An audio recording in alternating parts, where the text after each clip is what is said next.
ഒരു road accident നടന്നാൽ ആ പരിധിയിലുള്ള MACT-യിൽ തന്നെ കോമ്പൻസേഷൻ ക്ലെയിം ചെയ്യണമെന്ന് നിർബന്ധമുണ്ടോ? ആദ്യം MACT, ക്ലെയിമൻസ്, ഡിഫൻഡൻസ് എന്ന ടേംസ് എന്താണെന്ന് നോക്കാം. MACT, motor accidents claims tribunal. Motor വാഹന അപകടങ്ങളിൽ നിന്നുണ്ടാവുന്ന നഷ്ടപരിഹാരത്തിനായുള്ള ക്ലെയിമുകൾ കൈകാര്യം ചെയ്യുന്നതിനായി 1988 മോട്ടോർ വാഹന നിയമപ്രകാരം സ്ഥാപിതമായ പ്രത്യേക ട്രൈബ്യൂണൽസ് ആണിവ. ഇനി ക്ലെയിമൻസ് ആരൊക്കെയാണ്? Injured person.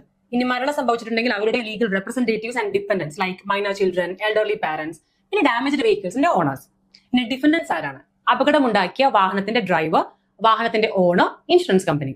ഓരോ MACT-ക്കും അതിന്റേതായ അധികാര പരിധി ഉണ്ടല്ലോ. അപ്പോൾ കോമ്പൻസേഷൻ ആക്സിഡന്റ് നടന്ന സ്ഥലത്തെ MACT-യിൽ തന്നെ ക്ലെയിം ചെയ്യണമെന്നില്ല. ക്ലെയിമൻസ് താമസിക്കുന്ന സ്ഥലത്തോ, ജോലി ചെയ്യുന്ന സ്ഥലത്തോ, അല്ലെങ്കിൽ ഡിഫൻഡൻസ് താമസിക്കുന്ന സ്ഥലത്തോ ഉള്ള MACT-കളിൽ ക്ലെയിം ഫയൽ ചെയ്യാൻ സാധിക്കുന്നതാണ്. മോട്ടോർ വെഹിക്കിൾസ് ആക്ട് സെക്ഷൻ 166-ൽ ഇത് വ്യക്തമായി പറയുന്നുണ്ട്. കോമ്പൻസേഷൻ ഡിറ്റർമിൻ ചെയ്യുന്നത് medical expenses, age of victims, loss of income, pain and suffering എന്നിവയെല്ലാം പരിഗണിച്ചാണ്.